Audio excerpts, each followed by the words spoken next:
No moi, Anna täällä, sun artistiäänikoutsi ja musape. Oliko täällä, kuka halusikaan lisää Humphreitä? Äänistä päätellen aika moni muu mun lisäksi, ja niinpä me otetaankin tänään mun kolmannen Humphrey-reaktion kohteeksi hurjan määrän ääniä saanut Mayday, joka on siis cover alkuperäisestä Camin biisistä. I've got everything set up. Mulla on myöskin vanha kunnon teemaan liittyvä paita päällä, joten mennään! You are overbearing, I'm not in love.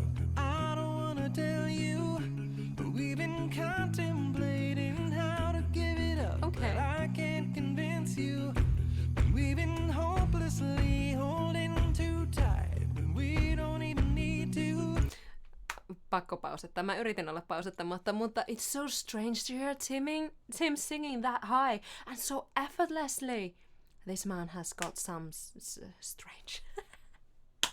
I was going to say range, but yeah, strange range. Seriously. And as the water fills this sinking ship, I know we have to leave too.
Slay that beatbox in there. Oh, the harmonies too. That feel. Mayday, mayday, this is an emergency. Mayday, mayday. You gotta let me leave. I'm lying here. I will definitely go back to that.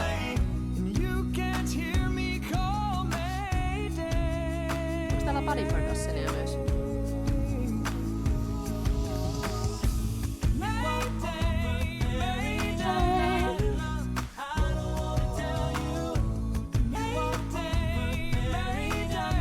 Ihana tuo tausta-aihe tuolla sanoilla.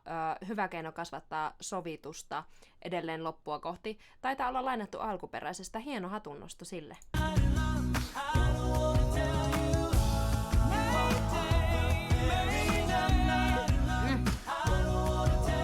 Eri äänten kudos.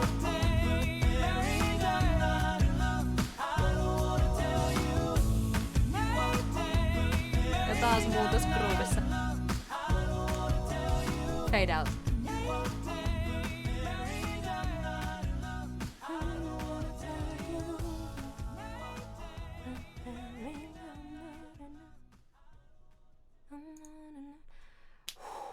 Se oli varmaan mun elämäni lyhyin 3 minuuttia. 40 sekuntia. I didn't know this group was so freaking versatile. Ja tämä sovitus. Upeata dynamiikalla ja laulun massalla pelaamista, kivoja jännitteisiä sointuja oikeilla paikoilla. Niitä toki löytyy myös originellista. Grooven luova rakennus ja se, miten se eli kappaleen edetessä, samalla kuitenkin kunnioittaen alkuperäistä. Ja ottaen sieltä paljon tuttuja elementtejä tähän coveriin, esimerkiksi ton I'm not in love, I don't wanna tell you. Leadin alla kulkeva melodia-aihe oli siis se. Sekä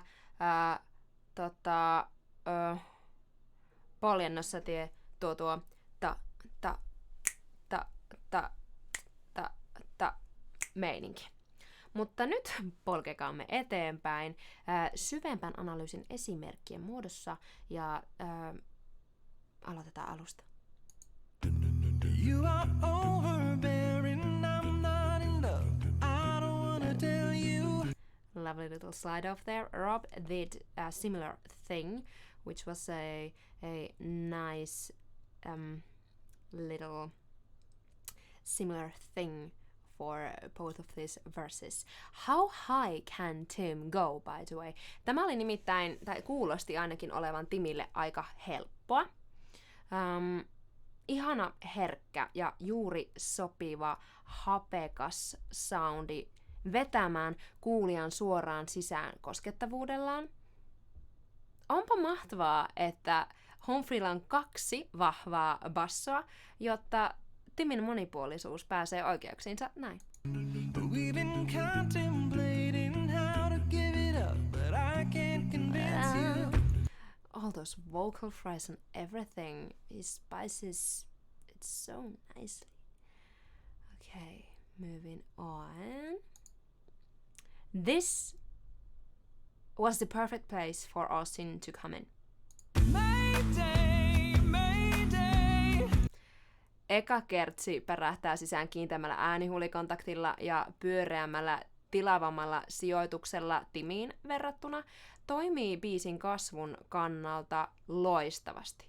Siis kuuntele nyt tuota belt sisään tuloa ja täydellistä lopun vibraa siinä fraasissa. Mayday, mayday. Mayday. Mayday, mayday. Ja seuraava loppuu sitten vocal cryhin. Ihan mahtavaa. Austin myös leikittelee rinta- ja päääänen välillä enemmän sekä ripottelee kivasti jopa hieman grittiä, hieman säröä mukaan. This is an emergency. Mayday, mayday. Tässä. You gotta let me leave. You got to.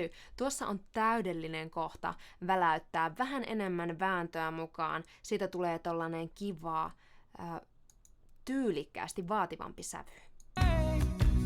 You gotta let me leave. I'm lying here inches away, and you can't hear me call Mayday.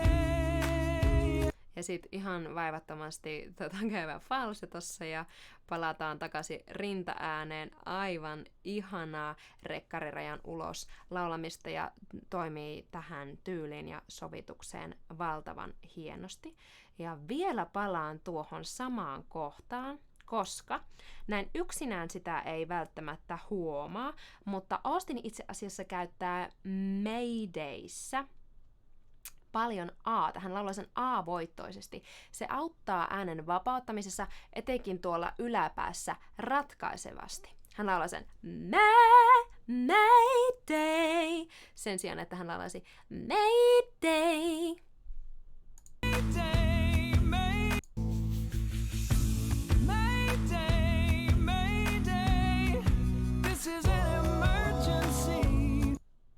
Mutta seuraavaa kohtaa meidän pitää etsiä hieman kauempaa.